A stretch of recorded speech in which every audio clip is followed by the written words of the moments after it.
something that Christy posted in the boot camp sparked off an idea of the why. It's a question that I've heard kind of throughout my whole e-commerce experience. Experiment is It feels like an experiment that sometimes.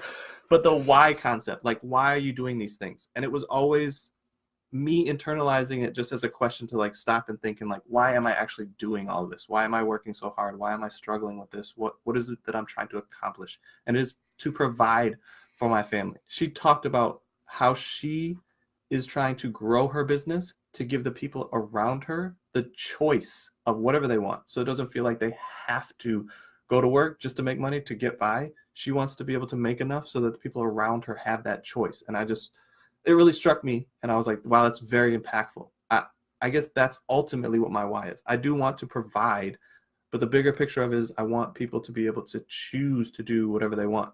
That's kind of the reason we let Nathaniel come stay with us. I wanted him to not just have to struggle through a lot of things like I had to struggle.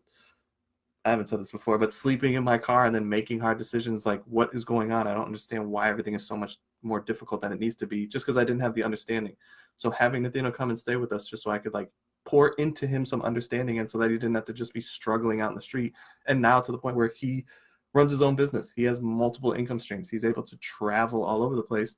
He keeps coming back here for the winter to hide, but that's fine. We had the space for him.